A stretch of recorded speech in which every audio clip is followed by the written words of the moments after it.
So we're on to part 3 of the Giraffe, the Pelly and Me. Now when we left them last, they were off to find the Duke's house. Let's see if they found it. Looks like they did. Look at that for a house. 677 windows, not including the greenhouse. It wasn't long before we came to the gates of Hampshire House, and as the Giraffe moved slowly up the great wide driveway, we all began to feel just a little bit nervous. What's he like, this Duke? The Giraffe asked me. I don't know, I said, but he's very famous and very rich. People say he has 25 gardeners just to look after his flower beds. Soon the huge house itself came into view, and what a house it was! It was like a palace. Just look at those windows, cried the monkey. They'll keep us going forever. Then suddenly we heard a man's voice, a short distance away, just over to the right. I want those big black ones right at the top of the tree. The man was shouting, get me those great big ones right at the top. We peered around the bushes and saw an oldish man with an immense white moustache standing under a tall cherry tree and pointing his walking stick in the air. There was a ladder against the tree, and another man, who was probably a gardener, was up the ladder. Get me those great big black juicy ones right at the very top, the old man was shouting. I can't reach them, your grace, the gardener called back. The ladder isn't long enough. Damnation, shouted the Duke. I was so looking forward to eating those big ones. There he is, right at the top of the tree, but that ladder's not tall enough. I wonder who might be tall enough. Here we go, the pelican said to me, and with a swish and a swoop, he carried me up to the very top of the cherry tree. And there he perched. Pick them, Billy, he whispered. Pick them quickly and just put them in my beak. The gardener just got such a shock he fell off the ladder.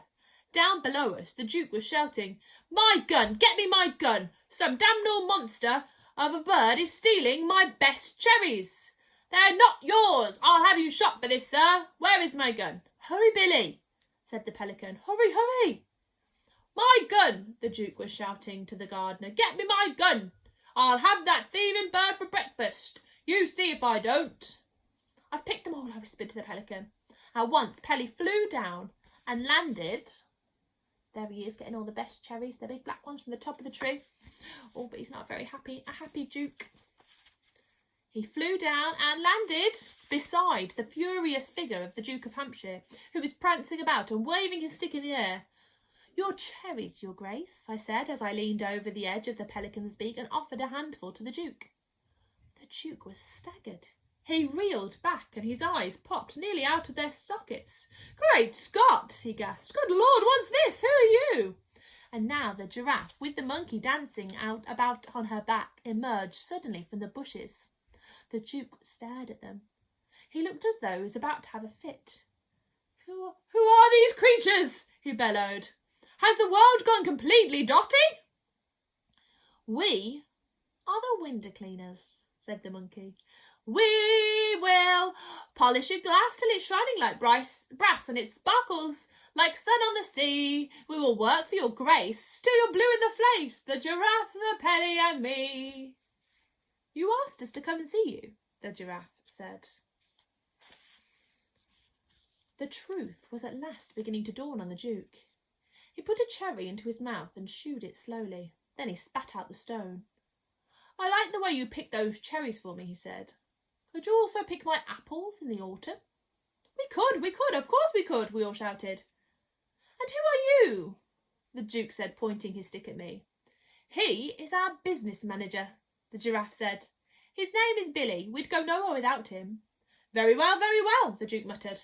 Come along with me now. Let's see if you're any good at cleaning windows, says the Duke, asking who Billy is. I climbed out of the pelican's beak, and the kindly old Duke took me by the hand as we walked towards the house. When we got there, the Duke said, What happens next? It's very simple, Your Grace, the Giraffe replied. I am the ladder, the Pelly is the bucket, and the monkey is the cleaner. Watch us go, says the monkey, filling up the pelican's beak. With that, the famous window cleaning gang sprang into action. The monkey jumped down from the pelican's back and turned on the garden tap.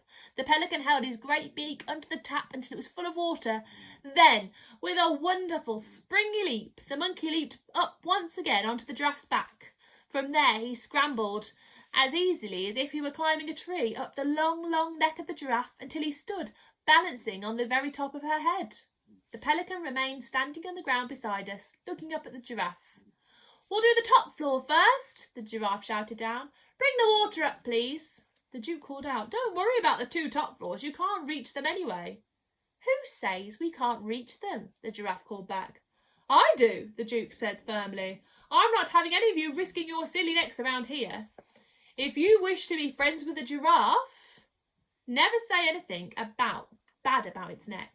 Its neck is the proudest possession. What's wrong with my neck? Snapped the giraffe. Don't argue with me, you foolish creature, cried the Duke. If you can't reach it, you can't reach it, and that's the end of it. Now get on with your work. Bit of a mean old Duke. What do you think? Do you think the giraffe can get to those 2 top floors? I'll find out next time. Come back for story time with Miss Griffiths soon.